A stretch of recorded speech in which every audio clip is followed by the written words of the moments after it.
जय श्री राधे। आषाढ़ मास शुक्ल पक्ष की जो एकादशी है पद्मा, देवशयनी एकादशी के दिन प्रभु का दिव्य पूजन अर्चन करने के बाद बड़े मन भाव के साथ में आप इसकी दिव्य कथा श्रवण करें। इसी दिन से चतुर्मास व्रत भी आरंभ किया जाता है, या फिर आप पूर्णिमा तिथि से, जिस दिन व्यास पूर्णिमा है, गुरु पूर्णिमा, उस दिन से भी इस व्रत का चतुर्मास का संकल्प ले सकते हैं।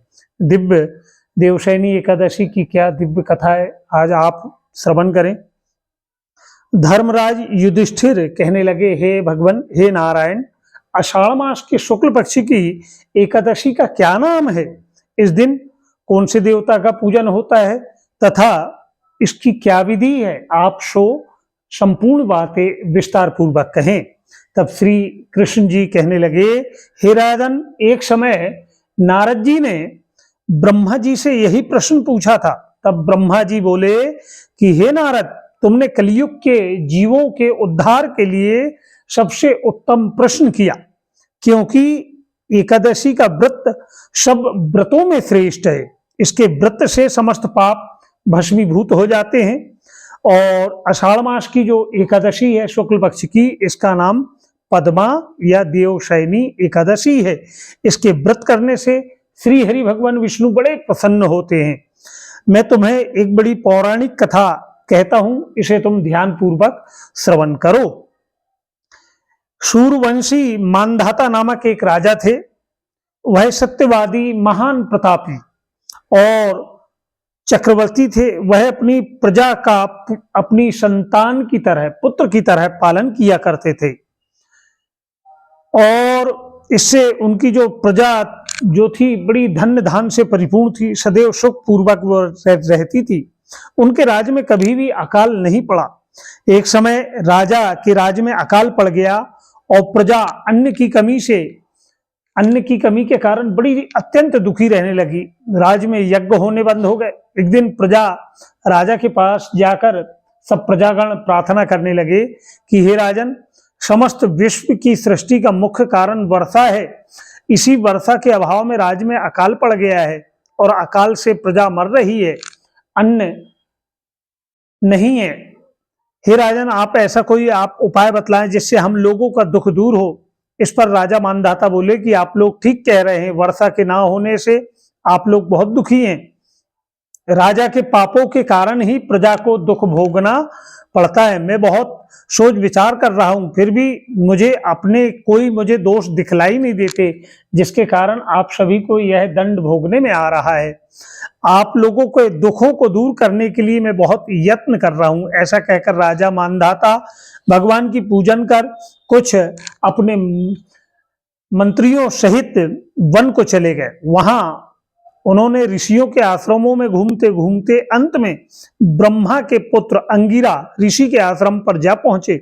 उस स्थान पर राजा रथ से उतरे और आश्रम में आए, और वहां मुनि अभी नित्य कर्म से निवृत्त ही हुए थे कि राजा ने उनके सम्मुख प्रणाम किया। मुनि ने उनको आशीर्वाद दिया। फिर राजा से बोले कि हे राजन, आप इस स्थान पर कैसे पधारे हैं? आप सो कहिए। राजा कहने लगे, हे महर्षि, मेरे राज्य में 3 वर्षों से वर्षा नहीं हो रही है। इससे अकाल पड़ गया और प्रजा दुख भोग रही है। राजा के पापों के प्रभाव से ही प्रजा को कष्ट मिलता है, ऐसा मैंने शास्त्रों में पढ़ा है। मैं धर्म अनुसार राजपाट कर रहा हूं, फिर यह अकाल कैसे पड़ गया, इसका मुझे अभी तक पता ना लग सका। अब मैं आपके पास इसी संदेह की निवृत्ति के लिए आया हूं। आप मेरे इस संदेह को दूर करिए और प्रजा के कष्ट को दूर करने के लिए आप कोई ऐसा उपाय बतलाएं जिससे मेरी प्रजा सुख, धन, वैभव से परिपूर्ण हो। इस पर ऋषि कहने लगे, हे राजन, यह सतयुग सब युगों में श्रेष्ठ है। इसमें धर्म के चारों चरण सम्मिलित है। इस युग में केवल ब्राह्मणों को ही तपस्या करना तथा वेद पढ़ने का अधिकार है, परंतु आपके राज्य में एक शूद्र भी तपस्या कर रहा है। इसी दोष के कारण आपके राज्य में वर्षा नहीं हो रही है। यदि आप प्रजा का भला चाहते हैं तो उसे मार दीजिए। इस पर राजा कहने लगे, हे मुनीश्वर, मैं उस निरपराध तपस्या करने वाले शूद्र को कैसे मार सकता हूं?